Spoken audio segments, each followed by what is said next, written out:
আমন্ত্রণ সবাইকে road two democracy অনুষ্ঠানে সঙ্গে আছি আমি সেলিম আমরাও খান। অনুষ্ঠানটি শুক্র থেকে রবি এই 3 দিন এই সময়ে আরটিভিতে নিয়মিত সম্প্রচার হয়। দর্শক, মাগুরায় 8 বছরের শিশু আসিয়াকে ধর্ষণ এবং তার উপর পাশবিক নির্যাতনের ঘটনায় ক্ষোভে ফুঁসছে গোটা দেশ। নির্যাতন, ধর্ষণ সহ নারীর প্রতি সব ধরনের সহিংসতার প্রতিবাদ ও ধর্ষকের সর্বোচ্চ শাস্তির দাবিতে বিক্ষোভ করেছেন বিভিন্ন বিশ্ববিদ্যালয়ের শিক্ষার্থী সহ নানা শ্রেণী পেশার ক্ষুব্ধ মানুষ। সরব হয়েছে বিভিন্ন রাজনৈতিক দল ও সংগঠন। ধর্ষণকারীদের প্রকাশ্যে মৃত্যুদণ্ড নিশ্চিত করার দাবিও তুলেছেন কেউ কেউ। সরকার ধর্ষণের বিরুদ্ধে জিরো টলারেন্স নীতি গ্রহণ করেছে বলে জানিয়েছেন স্বরাষ্ট্র উপদেষ্টা। যৌন নিপীড়ন মোকাবেলায় চালু হচ্ছে হটলাইন। ধর্ষণ মামলায় অভিযুক্তরা জামিন পাবে না জানিয়ে আইন উপদেষ্টা আসিফ নজরুল জানালেন 15 দিনের মধ্যে তদন্ত এবং 90 দিনের মধ্যে ধর্ষণের মামলার বিচার সম্পন্ন করতে হবে। এদিকে মাগুরায় 8 বছরের শিশু ধর্ষণের ঘটনায় দায়ের করা মামলার বিচার 180 দিনের মধ্যে শেষ করার নির্দেশ দিয়েছে হাইকোর্ট। তবে আসামিদের নিরাপত্তা নিয়ে শঙ্কা থাকায় আদালতে হাজির করতে পারেনি পুলিশ। আর এখন থেকে যেখানে সব মাপ করবে তাকে সেখানেই গ্রেপ্তার করা হবে বলে জানান তথ্য উপদেষ্টা মাহফুজ আলম। এমন প্রেক্ষাপটে আজ আমাদের আলোচনা বিষয় অপরাধ দমনে জিরো টলারেন্স, চ্যালেঞ্জ ও করণীয়। আর এ বিষয়ে আলোচনার জন্য আমাদের সঙ্গে স্টুডিওতে আছেন বিএনপির জাতীয় নির্বাহী কমিটির সদস্য শেখ রবিউল আলম, ঢাকা বিশ্ববিদ্যালয় নৃবিজ্ঞান বিভাগের অধ্যাপক ডক্টর জুবাইদা নাসরিন এবং গণতান্ত্রিক আইনজীবী সমিতির সাধারণ সম্পাদক ও সুপ্রিম কোর্টের আইনজীবী হাসান তারিক চৌধুরী। দর্শক, আপনি আলোচনায় অংশ নিতে পারেন। টেলিভিশনের পর্দায় দেখানো নম্বরে ফোন করে প্রতিক্রিয়া দিতে পারেন, জানাতে পারেন মতামত, প্রশ্ন করতে পারেন, লিখতে পারেন ফেসবুকেও। যাচ্ছে মূল আলোচনা বিষয় অপরাধ দমনে জিরো টলারেন্স, চ্যালেঞ্জ ও করণীয়। প্রথমেই শুরু করতে চাই শেখ রবিউল আলম, আপনাকে দিয়ে শুরু করি যে হঠাৎ করে কেন অপরাধ এবং ধর্ষণ বেড়ে গেল? ধন্যবাদ আপনাকে, ধন্যবাদ যদি সহ আলোচক এবং এই মুহূর্তে আরটিভির সাথে যারা যুক্ত আছেন। হ্যাঁ, কিছুটা বেড়েছে, কিন্তু ধর্ষণ বলেন অথবা ধরেন খুন বলেন, এগুলো তো আছে। ছিনতাই, রাহাজানি, আইন শৃঙ্খলা পরিস্থিতি বাংলাদেশে খুব বেশি সন্তোষজনক না। তার মধ্যে এই সংকটকালীন সময় বা অন্তর্বর্তীকালীন সরকার এখন আছে, মানুষের প্রত্যাশাও আছে যে একটা দল নিরপেক্ষ সরকার আছে, তারা অন্তত দুষ্কৃতিকারী অথবা ধরেন যারা ক্রাইমের সাথে জড়িত তাদের ব্যাপারে খুব নির্দয় হবেন এবং কঠোর হস্তে দমন করবেন। সেই জায়গায় একটা শৈথল্যতা মনে হচ্ছে সবার কাছে। কারণ এর আগেও অনেক ধর্ষণ ঘটেছে, কিন্তু দেখা গেল যে সেটা রাজনৈতিক অথবা ক্ষমতাসীন দলের আশ্রয় প্রশ্রয় পেয়েছে, আলোচনায় এসেছে, দৃষ্টান্তমূলক শাস্তি হয়নি, অপরাধ হিসেবে প্রমাণ করা যায়নি। এরকম নজির বাংলাদেশে আছে। এখন মাগুরার যে ঘটনা ঘটেছে, আমার কাছে মনে হয়েছে এটা শুধু ধর্ষণ না, এটা এক ধরনের নৃশংসতা, প্রচন্ড রকমের নৃশংসতা। এবং অভিযুক্ত যাদেরকে বলা হচ্ছে, আপনি দেখবেন যে তার হচ্ছে বোনের হাজব্যান্ড, ভাসুর এবং তার শ্বশুর, বোনের শ্বশুর। তো এরকম 3 জন ব্যক্তি, 4 জনকে মনে হয় আসামি করা হয়েছে বা গ্রেপ্তারও করা হয়েছে তাদেরকে। তারা এইভাবে একটা নৃশংসতা করতে পারে, এটা শুধু ধর্ষণ বললে হচ্ছে না, এটা একটা মানবাধিকারের চরম একটা পৈশাচিক ব্যাপার আমার কাছে মনে হয়েছে। ধরেন নারী নিপীড়ন, নির্যাতন, সহিংসতা, ধর্ষণ আছে, পৃথিবীর সব জায়গায় আছে, বাংলাদেশেও আছে। তবে এই ঘটনাটি একটা ব্যতিক্রম ঘটনা। এবং এইটা না, আরও কয়েকটি ঘটনা আমি দেখলাম, আজকেও দেখলাম, মনে হয় যে এক স্কুল ছাত্রীকে তার শিক্ষক ধর্ষণ করেছে, তাকে গ্রেপ্তার করা হয়েছে, তাকে আদালতে নেওয়া হচ্ছে, সেখানে মব সৃষ্টি হয়ে যাচ্ছে, মানুষ মানে তাকে ওই আদালতের মধ্যে অ্যাসল্ট করবার জন্য জড়ো হচ্ছে এবং অ্যাসল্ট করছে। আচ্ছা, সেগুলো অনেকে বলবার চেষ্টা করে থাকেন যে যেহেতু গণ অভ্যুত্থানের পরে পৃথিবীর সব দেশে একটি আইন শৃঙ্খলা পরিস্থিতির অবনতি ঘটে, তার পরিপ্রেক্ষিতে অনেকে বলবার চেষ্টা করেছেন যে এই ধরনের ঘটনা, ধর্ষণ, শিশু অপহরণ, নানা রকম যে ঘটনাগুলো আমরা দেখছি, একটা ওয়েব সৃষ্টি হচ্ছে বড় ধরনের, এটি কি তার অন্যতম কারণ বা কেন এটি হচ্ছে? না, কিছু তো আইন শৃঙ্খলা রক্ষাকারী বাহিনীর তৎপরতায় কিছুটা শৈথিলতা আছে, শিথিলতা তো কিছুটা আছে, শৈথিলতা তো দৃশ্যমান। আবার ধরেন যে সরকারটি আছে, সেই সরকারটি আইন শৃঙ্খলা রক্ষাকারী বাহিনীকে যথাযথভাবে ফাংশন করাতেও পারছে না। আবার আইন শৃঙ্খলা রক্ষাকারী বাহিনীর মধ্যে একটা অংশ আছে যারা সরকার ব্যর্থ হয়, আইন শৃঙ্খলা পরিস্থিতির অবনতি হয়, এরকম একটা অংশ আছে, ফ্যাসিবাদীদের দোষর কিছু আছে। আবার ধরেন যারা অপরাধগুলি ঘটাচ্ছে সেখানে একটা ব্যর্থ রাষ্ট্র সরকার ফেল করছে, এই ধরনের একটা পরিস্থিতি প্রতিষ্ঠিত করবার জন্য কিন্তু নানা রকমের ষড়যন্ত্র আছে। আচ্ছা, আমি সব একটা বাক্য দিয়ে শেষ করব। তারপরও কথাটা হচ্ছে কি যে যাই থাকুক না কেন, সরকার আছে, প্রশাসন আছে, তাদেরকে এই ব্যাপারে যথাযথ কঠোর ব্যবস্থা নিতে হবে। ধন্যবাদ। আসবো আবার আপনার কাছে। ডক্টর জুবাইদুল হাসান, আপনি বলুন যে ব্যাখ্যাটা কি আছে যে হঠাৎ করে বেড়ে গেল, কেন সমাজে এই ধরনের অপরাধ প্রবণতা হঠাৎ করে বেড়ে গেল? ধন্যবাদ।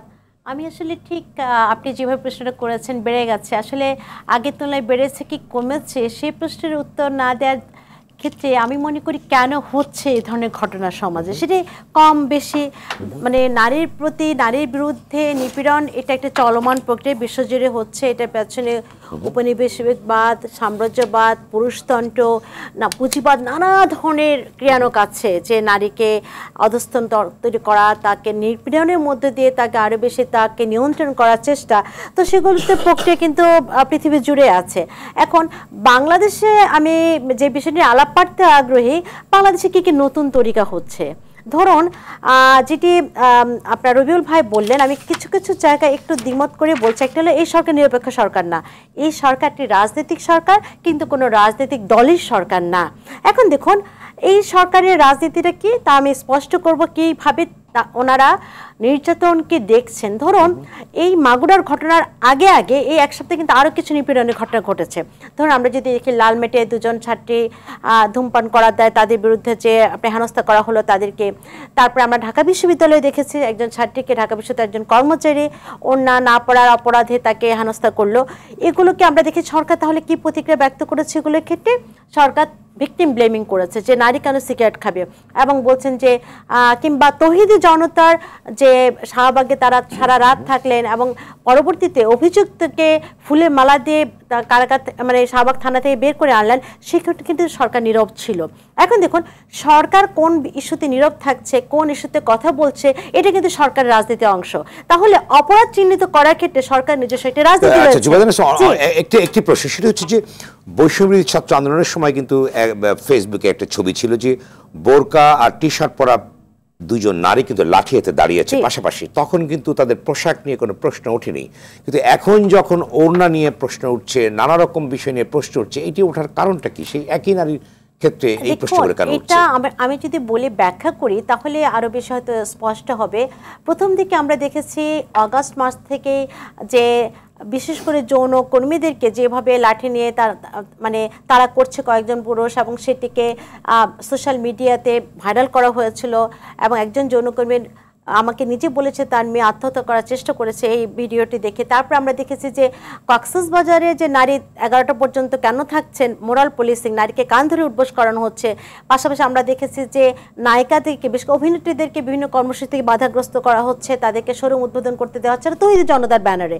এখন এই যে খারাপ মেয়ে চিহ্নিত করার যে একটা প্রচেষ্টার পাশাপাশি আমরা দেখেছি যে নির্দিষ্ট কিছু পোশাকের নারী র্যালি করছে, তাদেরকে বলা হচ্ছে ভালো মেয়ে, আড্ডিত মেয়ে, এবং সরকার স্পষ্টত নিপীড়ন চিহ্নিত করার ক্ষেত্রে ভালো মেয়ে মন্দ মেয়ে তৈরি করার যে একটা নকশা তৈরি করার ক্ষেত্রে স্পষ্ট একটি ধর্মীয় গোষ্ঠীকে মদত দিচ্ছে। প্রশ্ন হচ্ছে যে আন্দোলনের সময় যে নারী কিন্তু অগ্রণী ভূমিকা পালন করেছে গণঅভ্যুত্থানের সময়, সেই নারীকে আবার পেছনের দিকে কেন অভিযুক্ত করা হচ্ছে? যেমন ফুটবল খেলা বন্ধ করে দেওয়া হলো, ফুটবল খেলা বন্ধ দেওয়া করা হয়েছে, এবং এর পাশাপাশি আমরা দেখেছি যে পোশাক নিয়ে আন্দোলনের পরে কিন্তু নানা রকম ফেসবুকে বা সোশ্যাল মিডিয়াতে প্রতিবাদ করা হচ্ছে যে পোশাক এটি সঠিক নয়। এটি কেন হলো? ট্রান্সপোর্টটা কেন হলো? একটি হলো গণঅভ্যুত্থানে একটি শত্রু ছিল যে শেখ হাসিনাকে ক্ষমতা থেকে নামানো এবং আওয়ামী লীগের আধিপত্যবাদীর যে অবস্থান এবং কর্তৃত্ববাদী যে বিষয়গুলোকে টার্গেট করে কিন্তু গণঅভ্যুত্থানটা হয়েছিল। এবং গণঅভ্যুত্থানের মূল জায়গা ছিল আপনার বৈষম্যহীনতা, সমতা, প্রাপ্যতা, ন্যায় বিচার এগুলোকে। কিন্তু এখন কিন্তু নানা জনের সঙ্গে কিন্তু চ্যালেঞ্জগুলো হচ্ছে, এবং সেখানে টার্গেট হচ্ছে কিন্তু নারী। আমরা দেখেছি গণঅভ্যুত্থানে প্রচুর নারী সামনে আসছে, এবং কালকেও আমরা দেখছি যে প্রচুর নারী এই যে বিচারটা চাচ্ছে। যখন কোনো আন্দোলন, যখন কোনো প্রতিবাদ, প্রচুর নারীকে আমরা দেখছি, কিন্তু যখনই গণঅভ্যুত্থান বা এই ধরনের কোনো আন্দোলন প্রতিবাদ শেষ হয়ে যায় তখন আবার নারীকে টার্গেট করা হয়। কারণ এভাবে কিন্তু পুরুষতন্ত্র, এবং এখানে দেখতে হবে কে কার সঙ্গে মিত্রতা করছে। পুরুষতন্ত্রের সঙ্গে ক্ষমতাসীন আদর্শ মিত্রতা করছে, পুরুষতন্ত্রের সঙ্গে পুঁজিবাদ মিত্রতা করছে, এবং স্পষ্টতে সরকার এখানে যে নারীকে দমানোর ক্ষেত্রে আপনার যে একটি গোষ্ঠীর একটি মতাদর্শ, বিশেষ করে ধর্মীয় গোষ্ঠীর মতাদর্শকে আপনার যাদেরকে আমলে নিয়ে তাদেরকে আশকারা দিয়ে নারী বিপক্ষে দাঁড়িয়েছে। যে কারণে আমরা দেখছি যে খোদ স্বরাষ্ট্র উপদেষ্টা যখন বলছেন যে নারী সিগারেট কেন খাচ্ছেন, আমরা দেখেছি গতকালকেও আপনার যে শারমিন আমাদের যে মুর্শিদ উনি বললেন যে আপনার যে নারী হয়ে উঠেনি তাকে কেন নির্যাতন করা হবে। দেখুন এই কথাটি কিন্তু যদি আমরা ব্যাখ্যা করি, তার মানে কি যে নারী দেহে এবং মনে নারী হয়ে উঠছে তাকে আঘাত করা কি বৈধতা আছে? তার মানে উনি বলতে চাচ্ছেন যে নারী দেহে মনে বড় হয়ে উঠছে, শরীরই বড় হচ্ছে, তে হয়তো নিশ্চয়ই পরিচিত করছে তাকে তার প্রতি নিপীড়ন করার জন্য। কিন্তু এই নারীটি শিশু বলে তার বিষয়ে মানুষের জনমনে বিক্ষোভ এবং ক্ষিপ্ততা বেশি। এখানে দেখুন যে অন্য ঘটনাগুলোকে নিপীড়ন হিসেবে ট্রিট করেনি সরকার, এই ক্ষেত্রে করছে, কারণ এটা কিন্তু একটা শিশু দেখে কিন্তু সবার মনে কিন্তু একটা খারাপ লাগছে যে একটা বাচ্চা মেয়েকে ধর্ষণ করা হচ্ছে এবং 3 জন মিলে ধর্ষণ করেছে। আমি কয়েকদিন আগে একটু গবেষণা কাজ করেছি কেন আসামিরা বিশেষ করে ধর্ষকরা বাচ্চা মেয়েকে টার্গেট করে। আমি এবং আমার একজন সহকর্মী সেলিম হোসেন সাইকোলজির যে সোশ্যাল সাইকোলজি কি আসলে বাচ্চা মেয়েকে ধর্ষণ করার ক্ষেত্রে, তো খুব ইন্টারেস্টিং সেখানে এই ধরনের একটা কেস পেয়েছি যে পরিবারে সবচেয়ে বেশি বাচ্চা মেয়েরা ধর্ষণের শিকার হয়, কারণ পরিবারে কিন্তু এই বিষয়গুলিকে চাপিয়ে রাখা সবচেয়ে বেশি মহড়া হয়। এবং যখন এই যে আত্মীয়তা, যে শালিকা বা কাজিন, তখন মনে হচ্ছে যেগুলো অনেক মেয়ে মানে ভবিষ্যতের সঙ্গে জড়িত, এখানে 2টো মেয়ের ভবিষ্যৎ জড়িত, যে ঘটনা যদি জানাজানি হয় তাহলে দুটো মেয়ের ভবিষ্যৎ নষ্ট হবে। দেখেন এখানে একটা বিষয় আমাকে অবশ্যই বলতে হবে, সরকারিভাবে যতক্ষণ পর্যন্ত ধর্ষণকে নিপীড়নকে ক্রাইম হিসেবে ট্রিট না করবে, ধর্ষণকে সম্মানহানি, ইজ্জতহানি, শ্লীলতাহানি, মানে মর্যাদার সঙ্গে যুক্ত করবে, ততক্ষণ পর্যন্ত আইন দিয়েও এটাকে আমরা ফয়সালা করতে পারবো না। ধর্ষণের যে সংস্কৃতি আছে, ধর্ষণের যে সোশ্যাল ইকোনমি আছে, সেইটিকে যদি আমলে না নিয়ে যে ধর্ষণের অনুবাদ কিভাবে হচ্ছে, ধর্ষণকে সমাজ কিভাবে দেখছে, পরিবার কিভাবে দেখছে, সেই জায়গাটা যদি আমরা উপেক্ষা করে বারবার আইনের দিকে তাকিয়ে থাকি, আইন আছে কিন্তু প্রয়োগ হচ্ছে না, কারণ আপনার সাংস্কৃতিক বিহেভিয়ারের কারণে, কারণ হচ্ছে না সেটির সাংস্কৃতিক আমরা যেভাবে ধর্ষণকে পিক আপ করছি সেটার কারণে। সুতরাং এই যে বাড়ছে কি কমছে সে আলাপ না করে কেন হচ্ছে, আপনাকে প্রশ্ন করে আমি শেষ করতে চাই, সেটা হচ্ছে যে দেখুন যে ধর্ষণ এবং নিপীড়কের বিরুদ্ধে কিন্তু ফেব্রুয়ারির মাঝামাঝি থেকে কিন্তু স্বরাষ্ট্র মন্ত্রণালয় অভিমুখে কিন্তু নারীরা যাত্রা করেছে, মশাল মিছিল হয়েছে, গণবিক্ষোভ হয়েছে, গণপদযাত্রা হয়েছে। এর ভেতরে কেন আবার এটা হঠাৎ করে একটা বড় ধরনের ধাক্কা লাগলো বা বেড়ে গেল, এটি কারণটা কি? প্রতিবাদ কিন্তু আছে সমাজে। আমি এটা কিন্তু আবার একটু আপনার সঙ্গে দ্বিমত করছি, কারণ দেখুন এই সরকারের একটা বড় বিষয় আমি পর্যবেক্ষণ করেছি, সরকার অনেক বিষয়ে কিন্তু চুপচাপ আছেন, চুপচাপে কিন্তু একটা রাজনৈতিক ভাষা এবং অন্যকে চুপচাপ করার ক্ষেত্রে একটা প্ররোচনা তৈরি করছেন। এবং এই যে দেখছেন তৌহিদি জনতার নামের যে তাণ্ডব আমরা বিভিন্ন জায়গায় মবক্রেসের মধ্যে দিয়ে দেখতে পাচ্ছি, সেটি থামানোর ক্ষেত্রে সরকার খুব কার্যকরী ভূমিকা নেয়নি। সুতরাং এক্ষেত্রে পুরুষতান্ত্রিক সমাজে যে আপনার সফল হয়েছে বা তাদের যে দৌরাত্ম্য হয়েছে যে এই ধরনের ঘটনা ঘটানো যায়, এই ধরনের ঘটনা করলে আপনার ওই যে তৌহিদি জনতা আমাকে রক্ষা করবে, পুরুষকে সমর্থন দিবে, এবং দেখবেন যে আপনার পুরো সামাজিক গণমাধ্যম জুড়ে কিভাবে একটা পুরুষতান্ত্রিক ক্ষমতা আর একটি পুরুষের কর্মকাণ্ডকে সাপোর্ট করছে। এখানে কিন্তু বিপরীত, কিন্তু নারীর শত্রু কিন্তু পুরুষ নয়, নারীর শত্রু পুরুষতান্ত্রিকতা, নারীর শত্রু যে পুরুষতান্ত্রিকতার মধ্য দিয়ে নারীকে যে স্বর তৈরি করে, সেটাও দেখবেন যে নারীও কিন্তু অনেক সময় নারী সমালোচনা করছে। ধন্যবাদ। আবার আসবো আপনার কাছে, এই পর্যায়ে আমি যাচ্ছি হাসান তারিক চৌধুরী, আপনি বলুন যে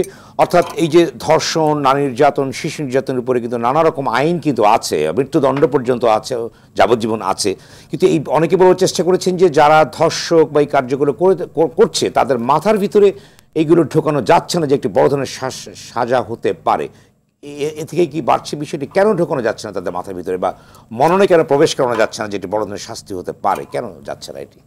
দেখেন, আপনাদের সবাইকে ধন্যবাদ এবং দর্শকদেরকেও শুভেচ্ছা।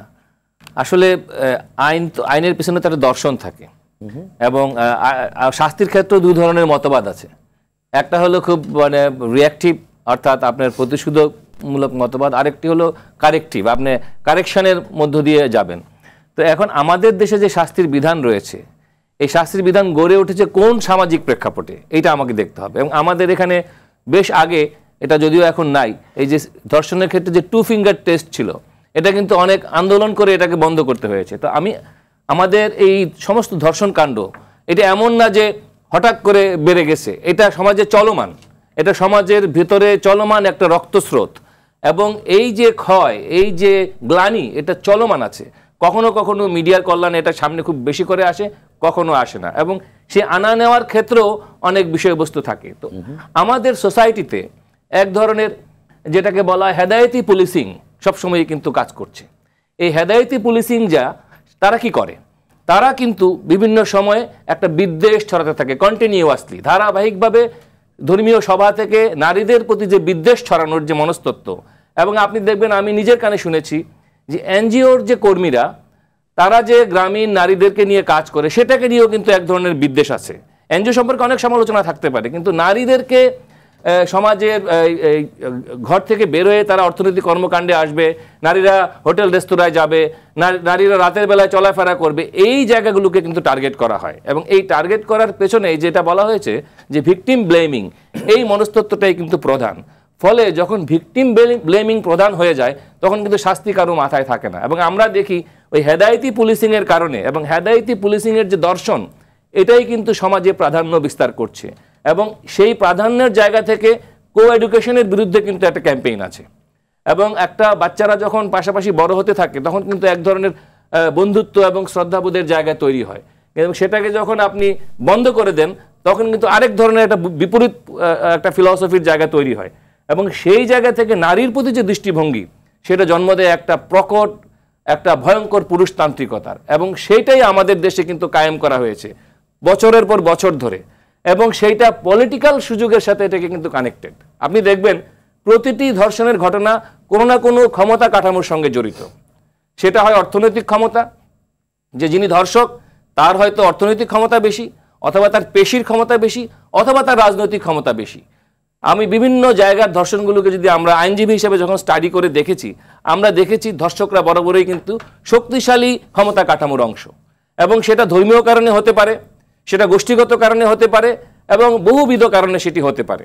সেই ক্ষমতা কাঠামোকে যদি আমরা অ্যাড্রেস না করতে পারি, শুধুমাত্র শাস্তির বিধান রেখে সেই শাস্তি কিন্তু কার্যকর করা যায় না। কারণ ক্ষমতা কাঠামো যে কোনো অপরাধের যে ধাপগুলো রয়েছে, অর্থাৎ আপনি কাউকে গ্রেফতার করা, কাউকে অভিযুক্ত করা, তারপরে তদন্ত করা, তদন্ত শেষে চার্জ ফ্রেম করা, শুনানি করা এবং আপিল করা, সব শেষে দণ্ড দেওয়া, এই গোটা প্রক্রিয়ার মধ্যে কিন্তু ক্ষমতা কাঠামোর একটা বিরাট প্রভাব রয়েছে।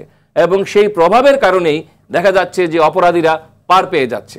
আমরা যারা মনে করি, বিশেষত এখন এমন ঘটনা ঘটছে যে বাসে ডাকাতির সময় দেখা যাচ্ছে ডাকাতটা ধর্ষণ করছে, এরকম ঘটনাগুলো আছে। শুধুমাত্র ক্ষমতা বলয়ের সঙ্গে সম্পর্কিত ব্যক্তি নয়, সাধারণ মানুষের ধর্ষণ করছে বা ধর্ষণের শিকার হচ্ছে, এটা তো কানেক্টেড। আপনি রাজশাহীর ঘটনা দেখেন, রাজশাহীর বাসের যে চলন্ত বাসে যে ঘটনাটি ঘটলো, ঘটার পরে যখন থানায় তারা গেল, সেখানকার পুলিশ কর্মকর্তা কিন্তু মামলা নিতে চায়নি।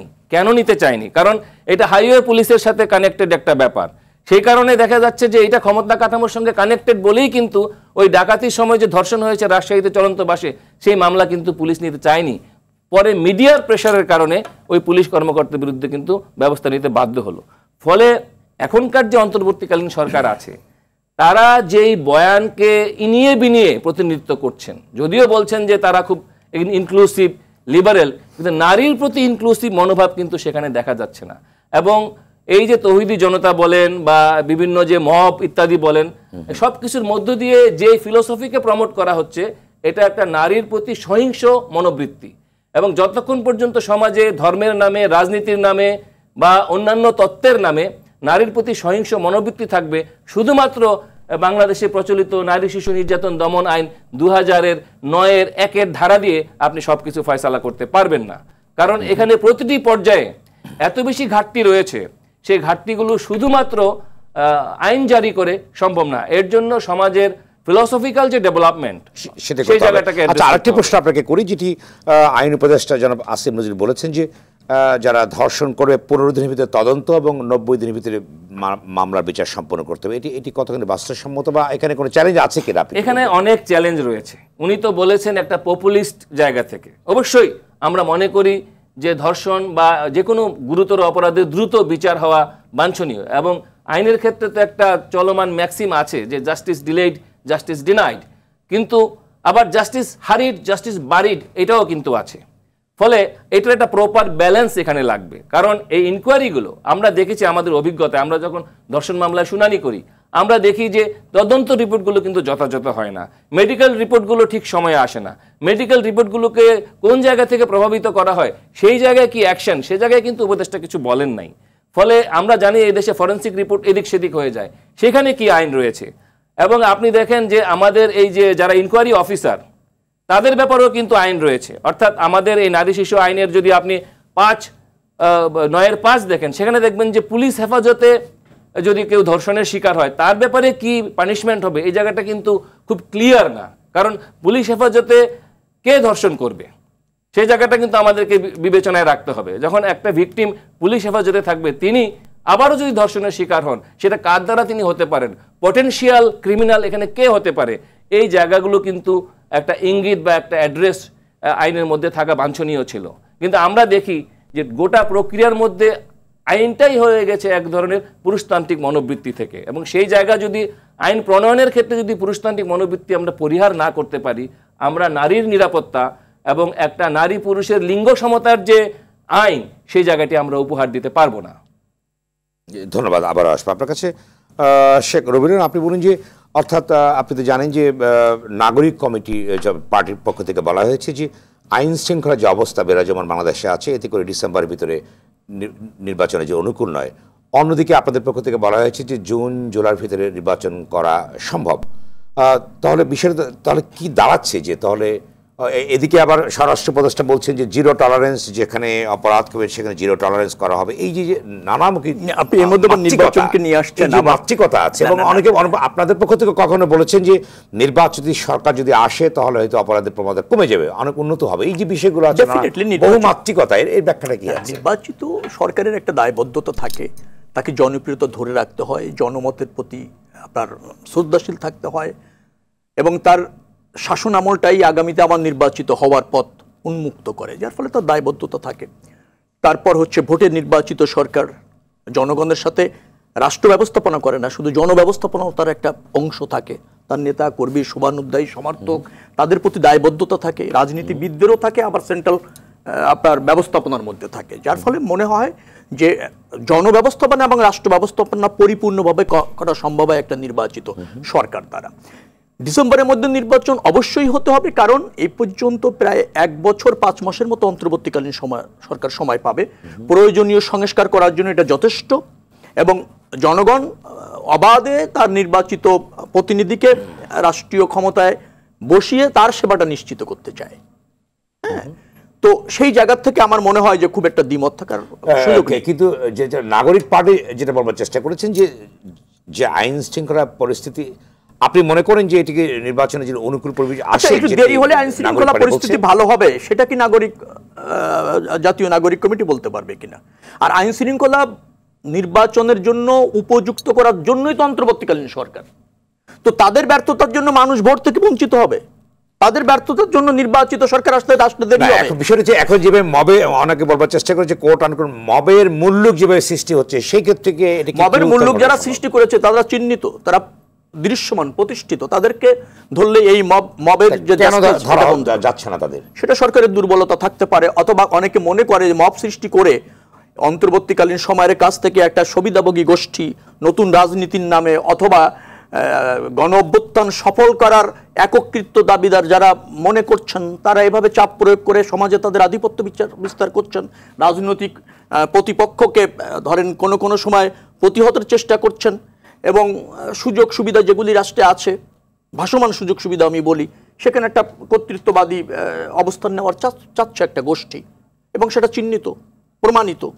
মব কারা সৃষ্টি করছেন এটা তো জানা বোঝার জন্য বসে গবেষণার প্রয়োজন। এক্ষেত্রে আপনাদের দলের কি ভূমিকা আছে? আমরা তো বলেছি আপনাকে, আমরা একটা ক্লিয়ার স্ট্যান্ড তো অনেকে বলবার চেষ্টা করেছেন, দেখা যাচ্ছে না। কি ভূমিকা চাচ্ছেন আপনি সেটা আগে বলেন। একটা রাজনৈতিক দলের ভূমিকা হচ্ছে আইন শৃঙ্খলা পরিস্থিতির উন্নতি হবে, অন্তর্বর্তীকালীন সরকারকে সহযোগিতা করছি, এবং আমরা এও বলেছি যে রাষ্ট্রে কোনো বিশৃঙ্খলা এবং নিরাপত্তাহীনতা যে অবস্থা তৈরি হয়েছে জানমালের, সেটার উত্তরণ ঘটাতে হবে। রাজনৈতিক দল হিসেবে আমাদের সহযোগিতা আছে, সমর্থন আছে। আচ্ছা শেখ রবিউল আলম, যদি আপনি যেটা বলেছেন যে রাজনৈতিক অর্থাৎ আইন শৃঙ্খলা পরিস্থিতির একটা অবনতিশীল অবস্থায় আছে, সেই ক্ষেত্রে একটা বৃহৎ নির্বাচন অনুষ্ঠান কিভাবে সম্ভব হবে একটু সুষ্ঠুভাবে সারা দেশব্যাপী? তাও অর্থাৎ সেখানে অর্থাৎ পুলিশ নানা রকম শৃঙ্খলা বাহিনীর ইনভলভমেন্ট থাকবে, সেক্ষেত্রে কিভাবে সম্ভব হবে? সেটা তো উত্তরণ ঘটাতে হবে, এবং উত্তরণ ঘটিয়ে নির্বাচন হলেই নিয়ন্ত্রণ হবে।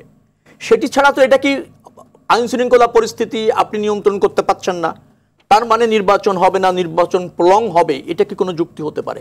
আইন শৃঙ্খলা রক্ষাকারী বাহিনীর যথাযথ প্রয়োগ, ব্যবহার এবং নিরপেক্ষভাবে রাষ্ট্র ব্যবস্থাপনা করার দায়িত্ব রয়েছে। আপনিও বললেন যে যেহেতু পুলিশ ফাংশনাল না, যে অর্গানগুলো আছে তারা যথাযথ ফাংশন করতে পারছে না, সেই ক্ষেত্রে এত বড় নির্বাচন কিভাবে অ্যারেঞ্জ করবে ওই সময়ের ভিতরে? মানে অনেকে বড় প্রশ্ন। আচ্ছা, আপনি আমাকে গ্যারান্টি দিচ্ছেন তাহলে মানে এটা 10 বছর হলে মানে আইন শৃঙ্খলা পরিস্থিতির উন্নতি হবে এবং তখন নির্বাচন করা যাবে? আমি যদি এভাবে আপনাকে বলি যে জুনের মধ্যে যদি আপনি নির্বাচিত সরকার দেশ পরিচালনা করে, তাহলে জুন থেকেই আইন শৃঙ্খলা পরিস্থিতির উন্নতি হবে, আমি তো এভাবে ভাবি। আর আপনি ভাবছেন এটা দেরি হলে উন্নত হবে। যারা পারে না প্রথম থেকেই পারে না, আর যারা পারে তারা সব সময় পারে। এখানে একটা শৈথল্যতা রয়েছে, কারণ তাদের জবাবদিহিতার ঘাটতি আছে। মনে রাখবেন, সংকটকালীন সরকার নিজেই সংকটে থাকে। এটা একটা সংকটকালীন সরকার, এটা নির্বাচিত সরকার না। অনেক কিছু আপৎকালীন সরকার যেটাকে বলে, সংকটকালীন, আপৎকালীন, অন্তর্বর্তীন একই কথা যাই বলেন। একটা নির্বাচিত সরকার নাই, আরেকটা নির্বাচিত সরকার প্রতিষ্ঠিত করবার জন্য, গুরুত্বপূর্ণ দায়িত্ব পালন করার জন্য, প্রয়োজনীয় দায়িত্ব পালন করার জন্য এই সরকারটি। আমি আপনার ওখানে যাওয়ার আগে আপনি আবার আরেক জায়গায় আমাকে নিয়ে গেলেন। আমি এই যে নারীর এখানে একটু থাকতে চাচ্ছিলাম। ধরেন নারীর সুরক্ষা বলেন, নিরাপত্তা বলেন, মর্যাদা বলেন, আর রাষ্ট্রের সুযোগ বলেন, এটা নিশ্চিত করার দায়িত্ব রাষ্ট্র এবং সরকারের। সেখানে ব্যাপকভাবে ঘাটতি আছে, কোনো সন্দেহ নেই। আপা মনে হয় বলছিলেন ধর্ষণকে ক্রাইম হিসাবে স্বীকৃত দিতে হবে। ধর্ষণ ইতিমধ্যে ক্রাইম হিসাবে স্বীকৃত। সমস্যাটা হচ্ছে একজন মহিষী মানে নারী, সে যখন ধর্ষিত হয়, সেই ধর্ষণটা আদালতে যথা উপযুক্তভাবে প্রমাণ করা বেশ কঠিন হয়। আমাদের দেশে প্রচলিত যে সমস্ত প্রক্রিয়া আছে, তদন্ত বলেন, ফরেন্সিক মানে রিপোর্ট যদি বলেন, ডাক্তারি রিপোর্ট বলেন, সেই জায়গায় কিন্তু প্রভাব খাটানো যায়, খাটাচ্ছে, একটা গোষ্ঠীও খাটাচ্ছে। আমরা দেখেন, আমরা করেছিলাম না নারী ও শিশু নির্যাতন আইন বিরোধী আইন করেছিলাম, আদালতও করেছিলাম। সেখানে গিয়ে দেখা গিয়েছে যে না, সেটার কিন্তু অপব্যবহার হচ্ছে, নিরপরাধ লোকও সাফার করছে। আমাদের যে জায়গায় 15 দিনের মধ্যে আসিফ নজরুল সাহেব বললেন যে তদন্ত করতে হবে, তো 15 দিনের মধ্যে তদন্ত করে ধর্ষককে দোষী সাব্যস্ত করার জন্য প্রয়োজনীয় তথ্য উপাত্ত এটা তো নিশ্চিত করতে হবে। সেটি না হলে তো সে আদালতে থেকে পার পেয়ে যাবে, তাই না, বিচারের জায়গা থেকে। সেটি কি 15 দিনে করা সম্ভব? আমাদের দেশে থানাগুলিতে এই ধরনের সেন্সিটিভ মামলা তদন্তই করতে চায় না। আপনি দেখবেন অনিয়া আছে। আবার তদন্ত আপনি যাকে দিবেন সে পর্যাপ্ত সময়ও পায় না। থানার অফিসার ইনচার্জ যারা যদি তদন্ত কর্মকর্তাদের 2 ভাগে ভাগ করেন, মানে যারা তদন্ত করবে তারা শুধু তদন্তই করবে, আর যারা আইন শৃঙ্খলা রক্ষা করবে যে সমস্ত 34 লক্ষ মামলা কিন্তু অলরেডি 40 লাখ মামলা কিন্তু পেন্ডিং আছে কোর্টগুলোতে। তাহলে এই যে 15 দিন যে তদন্ত, 90 দিনের বিচার, এটা তো কম সময় না, এটা কিভাবে করা যাবে? তাহলে না, এটা তো পর্যাপ্ত সময় হবে না। হাইকোর্ট তো বলেছে মনে হয় 30 দিনে তদন্ত করতে বলেছে, আর 180 দিনে মনে হয় বিচার করতে বলেছে। সেটা কিছুটা আমার কাছে মনে হয়েছে, আবার যুক্তিসঙ্গত মনে হয়েছে। আবার আসিফ নজরুল সাহেব বলেছেন যে একটা মেডিকেল রিপোর্ট দিয়েই প্রয়োজনে তথ্যপাত্র পাওয়া না গেলে বিচারক সর্বোচ্চ শাস্তি দিতে পারবে। এগুলি কিন্তু আবেগী কথা। আপনি ধর্ষকের যেমন বিচার হওয়া প্রয়োজন, কঠিন বিচার হওয়া প্রয়োজন, শাস্তি হওয়া প্রয়োজন এবং শাস্তি বাস্তবায়ন করা প্রয়োজন, আবার নিরপরাধ কেউ যেন আবার এই আইনের মাধ্যমে ধর্ষণ না করে আবার সে ধর্ষক না হয়ে যায় আদালতের কাছে, আইনের কাছে, সেটাও দেখার প্রয়োজন আছে। কারণ এ প্রভাবিত করার ধর্ষিতও পরিবার করতে পারে, আবার ধর্ষকের পরিবারও করতে পারে, যেখানে অর্থ থাকে, বৃত্ত থাকে। সেইটার জন্য আপনার প্রভাব না পড়ে সেই জায়গাগুলি বিচার করতে হবে। একটা দুটি ঘটনা ঘটেছে মানে আবেগী হয়ে গিয়ে এমন আইন এবং এমন প্রক্রিয়া কি যদি আপনি বলেন যে করণীয়টা কি, তাহলে যদি অর্থাৎ আইনের এমবার্গো আছে, তদন্তের এমবার্গো আছে, সময়, তাহলে করণীয়টা কি? যখন আপনি বললেন যে তদন্তের সংকট আছে, 90 দিনে বিচারের সংকট, নানা রকম স্তরে স্তরে সংকটটা আছে, তাহলে করণীয়টা কি?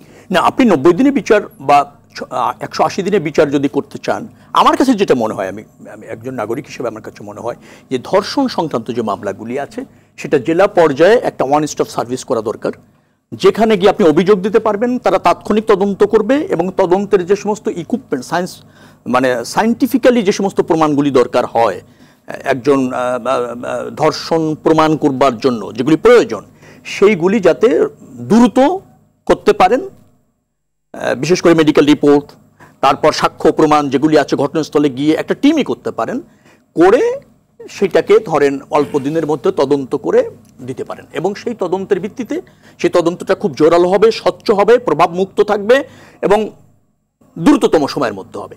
সেই ভিত্তিতে যদি আদালতে আপনি অভিযোগ দাখিল করেন এবং আদালতে আপনি 6 মাসের মধ্যে বা 3 মাসের মধ্যে বিচার করতে পারেন।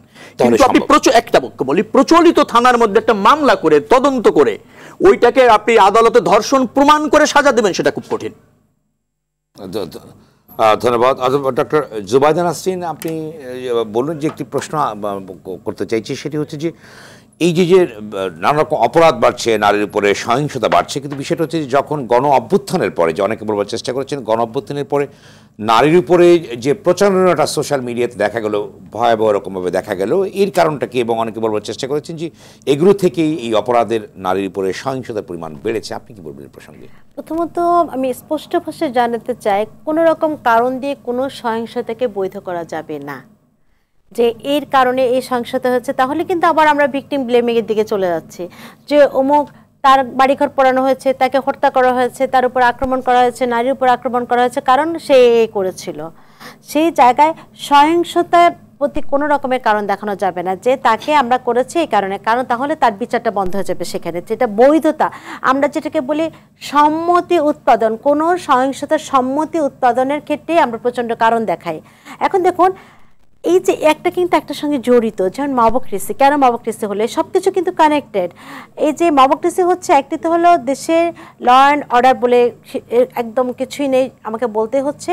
সেকেন্ড হলো যে গণ অভ্যুত্থানের আপনার যে নেতৃত্ব, কর্তৃত্ব নিয়ে মালিকানার যে দ্বন্দ্ব আমরা দেখেছি বিভিন্ন গ্রুপের মধ্যে হচ্ছে, একদিকে বৈষম্য বিরোধীদের সঙ্গে আপনার বিএনপির হচ্ছে, একদিকে জামাত শিবিরের হচ্ছে, যে তারাই আন্দোলনের মাস্টার মাইন্ড।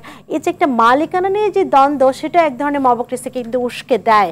কারণ যখন ছাত্র জনতা, কৃষক শ্রমিকের আন্দোলনটা শুধু ছাত্রতে এসে ঠেকে, কিংবা বিএনপিতে এসে ঠেকে, কিংবা জামাতে এসে ঠেকে, তখন কিন্তু আপনার মানে এইগুলো একভাবে বিশৃঙ্খলা তৈরিতে উস্কানি তৈরি করে। এখন তাহলে মালিকানার কর্তৃত্বটার আসলে এই যে আমরা এখন যে বিষয়গুলো দেখছি বিভিন্ন জায়গায় সহিংসতা, সেটা নারীর উপরে কেন বেশি পড়ছে, এখন নারী কেন সকলের টার্গেট হচ্ছে, এটা খুব জোরালো একটা প্রশ্ন। আমি মনে করি এটা খুব, এটার ফয়সালা প্রথমে হওয়া উচিত। এখন নারী কেন প্রথম টার্গেট হচ্ছে? একটা হলো যে নারীর উপর নিয়ন্ত্রণের মধ্যে দিয়ে সমাজে মনে করা হচ্ছে যে পরিবারের উপর নিয়ন্ত্রণ, সমাজের উপর নিয়ন্ত্রণ প্রতিষ্ঠা প্রথমে সহজ। দ্বিতীয়ত হলো যে নারীকে, এই যে আমি বারবার একটা কথা বলছি যে নারীর উপর সহিংসতাকে সামাজিক যে অনুবাদ, তার মান সম্মান ইজ্জত এগুলোর মধ্য দিয়ে আপনাকে যখন আমরা মাপি, তখন কিন্তু অনেক জায়গাতে এফেক্ট করে। তখন বাংলাদেশের প্রেক্ষাপটে যদি বলি, যত বেশি সাম্প্রদায়িক হামলা হয়েছে তার বেশিরভাগ ক্ষেত্রে দেখা হচ্ছে নারীকে ধর্ষণ করা হয়েছে। তার উদ্দেশ্য ছিল জমি দখল। এখন দেখুন, এই যে সোশ্যাল ইকোনমি অফ রেপ, আমি কিন্তু প্রথমে বলছি যে ধর্ষণের মানে আপনার সামাজিক অর্থনীতিটা কি। এখন এই ধর্ষণ হলো একটা টুলস নারীর বিরুদ্ধে সহিংসতার। সেটা সহিংসতা নানা মাত্রা থাকতে পারে, যেটা আমরা বারবার এই সময়টাই সবচেয়ে বেশি যেটা আমি নিজে কিন্তু আক্রান্ত হয়েছে। নিউ মার্কেটে গিয়েছি, বলছে আপনার ওড়না নাই কেন, তখন আমি বলছি যে ওড়না তো আপনার বাসায়, তখন বলছে নাউজুবিল্লাহ। এই যে একটা বিষয়, আমার ওড়না ছিল না এরকম নয়, কিন্তু ওড়নাটা পুরুষতান্ত্রিক সমাজ আমার দেহে যেভাবে দেখতে চায় সেভাবে নেই। দেখুন, তাহলে আপনার পোশাক আশাক দিয়ে নারীকে নিয়ন্ত্রণ, মনস্কাতিকে নারীতে নিয়ন্ত্রণ, মগজের মাধ্যমে নারীকে নিয়ন্ত্রণ, নারীর এই যে আমি বলছি যে নারীকে ক্ষমতায়িত, পুরুষ নারীকে ক্ষমতায়িত করছে পুরুষতান্ত্রিকতার মতাদর্শে। তখন শুধুমাত্র যে পুরুষতান্ত্রিকতায় পুরুষটাই বলছে তা না, পুরুষতান্ত্রিকতার ধারক এবং বাহক হচ্ছে নারীও কিন্তু। এখন আমি আমার পাশে আছেন রবিউল ভাই, আমি একটা জিনিস ফয়সালা করতে চাই, রাজনৈতিক দলগুলো আসলে নারীকে নিয়ে কি ভাবছে সেটা কিন্তু খুব গুরুত্বপূর্ণ। যে যখন আমরা নারীকে সকলেই টার্গেট করছে, এখন বর্তমানে আমি মানে গণমাধ্যমে প্রথম দেখতে চেয়েছি যে বর্তমানে আওয়ামী লীগ নেই, বড় দল হিসেবে বিএনপির আসলে কি অবস্থান। হ্যাঁ, বিএনপি এই বিষয়গুলো নিয়ে কি, এই যে সামগ্রিক এই নারীকে টার্গেট করা, নারীর উপর সংশোধন নিয়ে কি ভাবছে? এবং রাজনৈতিক দলগুলো নারী বিষয়ে সুস্পষ্ট অবস্থান না থাকা, একভাবে রাজনৈতিক দলগুলোতে যেমন পুরুষতান্ত্রিক মতাদর্শ খুব বেশি দাপটশালী হয়ে উঠছে, এবং সেই পুরুষতান্ত্রিকতার একটা বড় ধরনের আগ্রাসী মনোভাব আমরা বাংলাদেশের রাজনীতিতে দেখতে পাই। তাহলে কেন গণঅভ্যুত্থানে এত মেয়ে থাকার পরেও নারী কিন্তু টার্গেট হচ্ছে? এর কারণ এটি, কারণ নারীরা আন্দোলনে থাকছে। এবং আগে আমাদের সময় আমরা যারা রাজনীতি করতাম, বাম রাজনীতি করতাম, আমরা দেখতাম যে ডানপন্থী রাজনীতিটা মেয়েদেরকে মিছিলে দিচ্ছে যে মেয়েদের সামনে রাখলে আপনার অনেক বেশি হামলা হবে না, অনেক বেশি হয়তো বিধ্বংসী কাজকর্ম হবে না, সেই হিসেবে রাখছে। হ্যাঁ, এখন দেখুন প্রচুর নারী কিন্তু আসছে, কিন্তু পরে যখন ডিসিশন মেকিং হচ্ছে তখন আর সেই নারী নেই। এবং আমরা এই যে এখন যে আলাপ হচ্ছে জাতীয় নাগরিক পার্টি, সেখানে কিন্তু আমরা নেতৃত্বের, আমি স্পষ্ট বলছি, যে ছাত্ররা যে দল করেছে সেটা নেতৃত্ব গণতান্ত্রিকভাবে হয়নি। এখন গণতান্ত্রিক প্রক্রিয়া যখন একটি দলে নেতৃত্ব নির্বাচন হবে না, তখন সেই দলে ঐক্যের জায়গাটি নেই। এবং সেখানেও কিন্তু নারীও কিন্তু খুব বেশি যে বড় জায়গায় ছিল, অনেক আলোচনা পরে নারীরা যুক্ত হয়েছে। এখন দেখুন তাহলে কেন পুরুষ কি তবে নারীকে ভয় পাচ্ছে? আমি আসবো আপনার কাছে আবারও, ধন্যবাদ আপনাকে, আবার আসবো আপনার কাছে। হাসান তারিক চৌধুরী, আপনি বলুন যে স্বরাষ্ট্রমন্ত্রী বলেছেন যে, অর্থাৎ উনি বলেছেন যে সরকার ধর্ষণের বিরুদ্ধে জিরো টলারেন্স নীতি গ্রহণ করেছে। এই বিষয়টা জিরো টলারেন্সের ভিতর দিকে নিয়ন্ত্রণ করা সম্ভব? দেখেন, এই চ্যালেঞ্জগুলো কি কি? জিরো টলারেন্সের কথা তো আমরা আগেও শুনেছি, এটা নাথিং নিউ। এবং আমাদেরকে এটা বিবেচনায় রাখতে হবে, আমাদের মাথায় এটা নিতে হবে যে চ্যালেঞ্জের জায়গাটা আসলে কি। চ্যালেঞ্জটা হলো এই, আমাদের মনস্তত্ত্ব, নারীর প্রতি যে শ্রদ্ধা এবং তাদের যে নিরাপত্তা, এটা পুরুষের দয়ার দান নয় যে পুরুষরা দয়া করে তাদেরকে নিরাপত্তা দিবে, তাদেরকে সুরক্ষা দিবে, তা নয়। এটা নারীর ফান্ডামেন্টাল রাইটস, তার সে জন্ম নেয় সেই অধিকার নিয়ে। এই মেন্টালিটি যদি আমরা ডেভেলপ করতে না পারি, তাহলে ওই উপদেশটা যে জিরো টলারেন্স বলছে, ওই জায়গাটা শুরু করতে হবে ওইখান থেকে। এবং আপনি দেখেন আমাদের দেশে যে এত নারী নেতৃত্ব আমরা বলি, এগুলো কি ডেমোক্রেটিক্যালি হয়েছে? এগুলো পরিবারতন্ত্রের মধ্য দিয়ে হয়েছে। যদি কাউন্সিলে ভোট করে হতো, তাহলে আওয়ামী লীগ বা বিএনপির নারী নেতা হতো কিনা এ নিয়ে যথেষ্ট সন্দেহ আছে, কারণ ওখানে পরিবারতন্ত্র কাজ করছে, ওখানে অনেক ক্ষমতা কাঠামো কাজ করছে।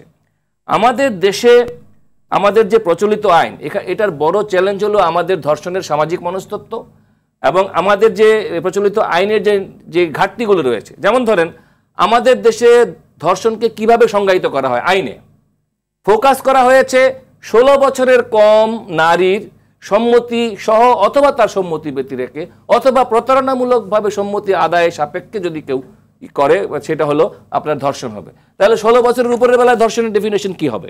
পরিষ্কার না। তারপরে দেখেন, ম্যারিটাল রেপ বলে একটা কথা এই ধর্ষণের আইনের সাথে সম্পর্কিত আছে। এই বিষয়ে আমাদের আইনে কিন্তু ব্যাখ্যা নাই।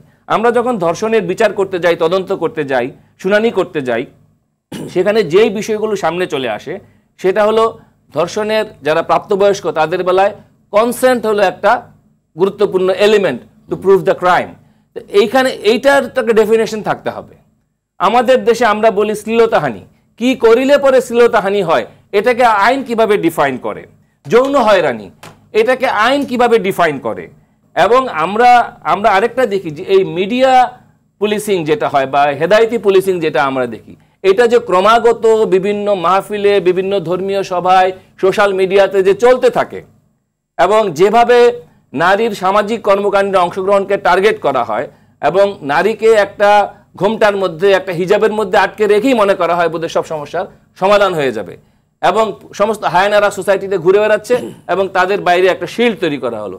এই শিল্ড যে কাজ করে না, বোরকা পরা নারী যখন ধর্ষিত হয় তখন কিন্তু এই শিল্ডের তত্ত্ব শেষ হয়ে যায়। যদি আপনি ছোট্ট একটি প্রশ্ন হচ্ছে যে পথ, জনপরিসর থেকে শুরু করে বিশ্ববিদ্যালয়ের ক্যাম্পাস, স্কুলের খেলার মাঠ, ঘরে, সব তো জায়গায় কিন্তু নারী ভিতরে হেনস্থা, নিপীড়নের শিকার হচ্ছে। এর ফলাফল সমাজে কি ধরনের প্রতিক্রিয়া সৃষ্টি হতে পারে যদি এইভাবে চলতে থাকেন? ভয়, আতঙ্কের ভিতরে নারীরা বসবাস করে। এইটা তো একটা deliberate move to keep women inside the home. এইখানে নারীরা যাতে শিক্ষাক্ষেত্রে আসতে না পারে, নারী যাতে রাষ্ট্রের প্রধানমন্ত্রী হতে না পারে, নারী যাতে অধ্যাপক না হতে পারে, নারী যাতে ডাক্তার না হতে পারে, নারী যাতে বড় সাংবাদিক না হতে পারে, নারী যাতে বড় আইনজীবী না হতে পারে, এই ধরনের একটা সূক্ষ্ম মুভ বিভিন্ন তত্ত্বের আবরণে আমাদের সমাজে। এই মুভটা কাদের মুভ আপনি বলতে চেয়েছেন? এটা উগ্রবাদীদের মুভ, যারা রেডিক্যাল, যারা ডেমোক্রেটিক সোসাইটি চায় না, যারা বৈষম্যহীন সমাজ যারা চায় না, যারা নারী পুরুষের লিঙ্গ সমতা চায় না, তৃতীয় লিঙ্গের অধিকার যারা চায় না, আদিবাসীদের অধিকার যারা চায় না, সেই সমস্ত গোষ্ঠী তারা নানানভাবে কনফেডারেশন করে কিন্তু এই তাত্ত্বিকভাবেই তারা এটা বিশ্বাস করে এবং সেই জায়গা থেকে কিন্তু নারীর প্রতি এই দৃষ্টিভঙ্গিটা সমাজে ক্রমাগত নারী বিদ্বেষী প্রচারণা সমাজে প্রচার করা হয়। এবং এইটা এমন না যে অভ্যুত্থানের পরে হঠাৎ করে বেড়ে গেছে, বিষয়টা এমন, এটা চলছিল। এইটার মাত্রা কখনো বাড়ে কখনো কমে এবং এর সাথে আমাদের দেশের ধর্মভিত্তিক রাজনীতিগুলো এর সঙ্গে ওতপ্রোতভাবে জড়িত, যারা রিলিজিয়নের কার্ডকে ভোট ব্যাংক হিসেবে ব্যবহার করে। এবং আমরা ভারতে দেখেছি, আমরা পাকিস্তানে দেখছি এবং আফগানিস্তানের জ্বলন্ত চিত্র তো আমাদের চোখের সামনেই রয়েছে, যেখানে 70টি ডিক্রি করে নারীকেই শুধুমাত্র টার্গেট করা হয়েছে। এই মার্চ, মুক্তিযুদ্ধের এই মাস, এই মার্চ মাসে আপনি দেখেন যখন 1971 সালে পাক হানাদাররা আমাদের মা বোনদেরকে ধর্ষণ করেছিল, আমাদের দেশে কিন্তু এটাকে মালে গনিমত বলে কিন্তু ফতোয়া দেওয়া হয়েছিল এবং ওই ধর্ষণকে কেউ কেউ জায়েজ করতে চেয়েছে। সুতরাং সেই মনস্তত্ত্ব কিন্তু নানাভাবে এখনো আমাদের সোসাইটিতে প্রিভেল করছে। সুতরাং সেইটার বিরুদ্ধে অন্তর্বর্তীকালীন সরকারের তো একটা ন্যারেটিভ থাকতে হবে। সেই ন্যারেটিভ না বলে শুধুমাত্র জিরো টলারেন্স বলে তাত্ত্বিকভাবে একে মোকাবেলা না করে, ফিলোসফিক্যালি মোকাবেলা না করে শুধুমাত্র জিরো টলারেন্সের পপুলিস্ট কথা বলে আমাদের দেশে ধর্ষণের মনস্তত্ত্ব দূর করা। ধন্যবাদ। আবার আসবো শেখ রবিউল আলম, আপনি বলুন যে যেটা ডক্টর জুবায়েদ আনাসকে বলার চেষ্টা করলেন যে তিনি দেখতে চান যে রাজনৈতিক দলগুলো এ ব্যাপারে কি সিদ্ধান্ত নেয় কিংবা তাদের দৃষ্টিভঙ্গিটা কি, যেটা উনি বলবার চেষ্টা করছেন। রাজনৈতিক দলগুলি, প্রতিষ্ঠিত রাজনৈতিক দলগুলি সবাই তো নারীর সমতা, নারীর স্বাধীনতা, নারীর ক্ষমতায়ন নিয়ে সোচ্চার আছে এবং তাদের কর্মসূচিও আছে। আমরা ধরেন ওই আমাদের নেতৃত্ব বিকাশের ক্ষেত্রে নারীদের, সেখানে তো আমরা বিভিন্ন কমিটিতে প্রায় এখন 20 থেকে 25% মতো নেতৃত্ব আমরা করছি, মানে প্রতিষ্ঠিত করছি। কিন্তু দেখা যাচ্ছে যে একেবারে প্রতিযোগিতাপূর্ণ রাজনীতি করে এসে ক্ষমতায়ন হওয়া নারীরা আমাদের দেশের যে কালচার এখনো পর্যন্ত ওইভাবে বেরিয়ে আসেনি। কোনো কোনো সময় যোগ্যতা এবং গ্রহণযোগ্যতার ক্ষেত্রেও কিছুটা ঘাটতি দেখা যায়। আমরা ধরেন লিঙ্গ, বর্ণ, ধর্ম বৈষম্য একেবারেই কোনোভাবেই রাষ্ট্রে দেখতে চাই না, সেটা আমাদের 31 দফা দাবির মধ্যে রয়েছে। আমরা নারীদের ফ্যামিলি কার্ডের কথা পর্যন্ত বলেছি সক্ষমতার জন্য, নারীদের শ্রমের মজুরি পুরুষের সমান করবার জন্য আমরা 31 দফায় কথা বলেছি, অঙ্গীকার রয়েছে। ব্যাপারটা রয়েছে যে আমাদের এই সমাজে ধরেন আপনি যখন বাবা হচ্ছেন, আপনার মেয়ের প্রতি, আপনি যখন স্বামী হচ্ছেন, আপনার স্ত্রীর প্রতি প্রচণ্ড সমতা এবং কিন্তু রয়েছে, আপনার সহমর্মিতা না শুধু, এবং দুর্বলতাও রয়েছে। তাদেরকে সবচেয়ে ভালো অবস্থানে দেখতে চান, প্রতিষ্ঠিতভাবে দেখতে চান, তাদের জন্য যা যা করণীয় তাই করার জন্য আপনি কিন্তু একবার ব্রত থাকেন। কিন্তু সমাজে এমন একটা ব্যবস্থা রয়েছে যে ঠিক আছে, যে সেখানে আপনি দেখবেন যে নারীরা নিগৃহীত হচ্ছে। আচ্ছা শেখ রবিউল, আপনি বলুন যে নারীর যে বেড়ে ওঠা কিংবা তার উত্থানের প্রধান অন্তরায় আপনারা কি মনে করেন, কি মনে করছেন আপনি? নারীর বেড়ে ওঠার ক্ষেত্রে খুব বেশি অন্তরায় আমরা দেখছি না, কিন্তু আমাদের সামাজিক একটা সামাজিক দৃষ্টিভঙ্গির যে জায়গাটা রয়েছে এখন, এটা তো আদিকাল থেকে আছে। একথা বললেও তো আবার সমস্যা রয়েছে যে নারী পুরুষের সমান অধিকার পৃথিবীর সমস্ত কোনো দেশেই কি নিশ্চিত হয়েছে, এবং পৃথিবীর কোনো দেশই একজন নারীকে সম্পূর্ণ নিরাপত্তা নিশ্চিত করতে পেরেছে যে তার কোনো ক্ষতি হবে না? হ্যাঁ, ক্ষতি হওয়ার পর বিচার হয়েছে, ক্ষতি হওয়ার পর দৃষ্টান্তমূলক শাস্তি হয়েছে, এটা হয়েছে, অনেক দেশে হয়। কিন্তু তার এই সিকিউরিটিকে নিশ্চিত, আপনি আমেরিকাতে যান, আমেরিকা এরকম একটা উন্নত দেশ হবে যে আপনি দেখেন তো ধর্ষণের নারীর পোশাক নিয়ে, নারীর চলাচল নিয়ে তো না, পোশাক চরিত্র নিয়ে বাংলাদেশেও খুব একটা নাই, যা আছে সামান্য। আমি এটাকে খুব বেশি গুরুত্ব দিতে চাই না। বাংলাদেশের রাজনৈতিক দলগুলি এবং বাংলাদেশের আর্থসামাজিক অবস্থা কিন্তু আফগানিস্তান, পাকিস্তান বা ভারতের মতো এরকম না। বাংলাদেশ এখানে বেশ কিছুটা উদার আছে, তারপরও আমি বলবো যে সেটা মানসম্মত এখনো পর্যন্ত হয়নি, আরো উন্নতির প্রয়োজন আছে। যেমন আপনি ধর্ষণের কথা বলছেন, আপনাকে ধর্ষণ প্রমাণ করতে হলে পেনিট্রেশন একটা টেস্ট লাগবেই, এরকম বলা হচ্ছে। এখন সেটাতে যদি প্রমাণিত না হয় তাহলে ধর্ষণ চেষ্টা হবে আইন অনুসারে। ধর্ষণ চেষ্টা হলে এক রকমের আপনার সাজা হবে, আর ধর্ষণ হলে আরেক রকমের সাজা হবে। এই যে পেনিট্রেশন টেস্টের মাধ্যমে ধর্ষিতাকে ধর্ষিত হয়েছে এটা প্রমাণ করাটা কঠিন, বেশ কঠিন। এই জায়গাটা আরো কিভাবে করা যায়, যার জন্য আমি বলেছিলাম যে জেলা ভিত্তিক যদি আপনি একটা ওয়ান স্টপ আপনার সেল করেন, যেখানে লজিস্টিক্যালি সব সাপোর্ট থাকবে, দ্রুত তদন্ত করা যাবে এবং তাদের তদন্ত রিপোর্টেই আদালত বিশ্বাসযোগ্যতার সাথে গ্রহণ করে দৃষ্টান্তমূলক শাস্তি নিশ্চিত করবে, এরকম কিছু করার প্রয়োজন রয়েছে, বিশেষ করে এই ধর্ষণের ক্ষেত্রে, বিশেষ করে সেন্সিটিভ মার্ডারগুলির ক্ষেত্রে, উদ্দেশ্যপ্রণোদিত মার্ডারগুলির ক্ষেত্রে। এই মামলাগুলি প্রচলিত আইনে যদি প্রচলিত পুলিশ স্টেশনের ওই সাব ইন্সপেক্টর দিয়ে গতানুগতিক তদন্ত করেন, তাহলে দৃষ্টান্তমূলক শাস্তি আপনি এনশোর করতে পারবেন না। আমরা এই কাজগুলিকে অগ্রাধিকার দিয়ে যদি রাষ্ট্র ব্যবস্থাপনা আপনি মনে করেন যে দৃষ্টান্তমূলক শাস্তি দিলেই এটি কমে আসবে কিংবা এটিকে অবশ্যই সেটা দৃষ্টান্ত স্থাপন করবে, মানুষ ভীত হবে, মানুষ ওই দৃষ্টান্তমূলক শাস্তি নিশ্চিত জেনে আমার মনে হয় যে এই ধরনের ক্রাইমে যেতে নিরুৎসাহিত হবে।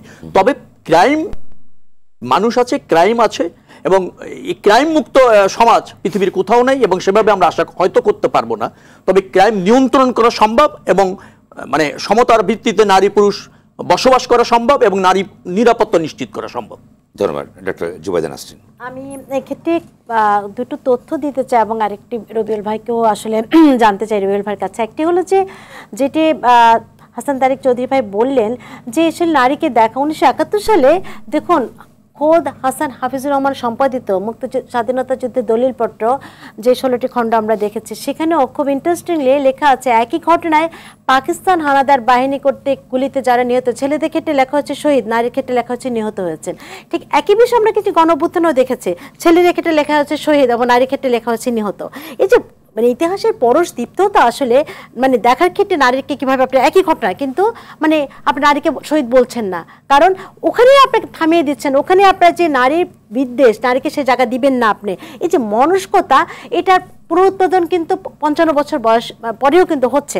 এখন যে প্রসঙ্গটি রবিউল ভাই বলছেন যে ওনাদের দল কিংবা যে কোনো রাজনৈতিক দলের যে নারীদেরকে বিভিন্ন কর্মসূচিতে নারীদেরকে এনকারেজ করা হচ্ছে, তার 20% নারী অংশগ্রহণকে নিশ্চিত করার চেষ্টা করছে।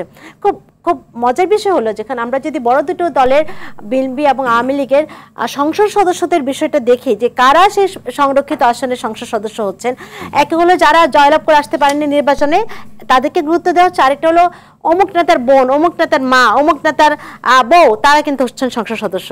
এখানে কিন্তু আপনার কোনো আপনার যে নির্বাচন হচ্ছে তা কিন্তু না, অনেক প্রার্থীর মধ্যে বাছাই করা হচ্ছে এমনও কিন্তু না, সেখানেও কিন্তু যে একটা ছেলের পরিচয় কিন্তু তাকে গুরুত্ব দেওয়া হচ্ছে অমুকের অমুক। তো এই জায়গাটা যদি আমাদের সংরক্ষিত নারী আসনটিও যদি পুরুষতান্ত্রিক দৃষ্টিভঙ্গি থেকে বাছাইকৃত হয়, পুরুষতান্ত্রিক মাপকাঠিতে আমরা নিই যে আচ্ছা অমুকের বোনকে দিতে হবে কিংবা অমুক নেতার মেয়েকে দিতে হবে, এই জায়গাটা দৃষ্টিভঙ্গি কিন্তু আমাদের পাল্টাতেই হবে, পরিবর্তন করতে। ধন্যবাদ। হ্যাঁ, হাসান তারেক চৌধুরী, আপনি বলুন যে গতকাল কিন্তু বিভিন্ন বিশ্ববিদ্যালয়ে কিন্তু প্রচণ্ড বিক্ষুব্ধ হয়েছে, মিছিল হয়েছে, মশাল মিছিল হয়েছে, অনেক কিছু হয়েছে। তার এই বিষয়টিকে আপনি কি বলবেন যে আসলে এই চ্যালেঞ্জগুলোকে কীভাবে অতিক্রম করা যায়, খুব সংক্ষেপে আপনি বলবেন। একদম দেখেন, আসলে আমাদের দেশের তরুণরা তো সবসময় কিন্তু বিক্ষোভ চলছে, তরুণরা সবসময় আসলে প্রতিবাদী। এই অভ্যুত্থানও তরুণরাই করেছে, তরুণরাই লিডিং সামনের জায়গায় ছিল, এবং তারা যখন দেখলো যে যেই পরিবর্তন তারা চেয়েছিল সেই পরিবর্তন তো তাদের চোখে দৃশ্যমান হচ্ছে না।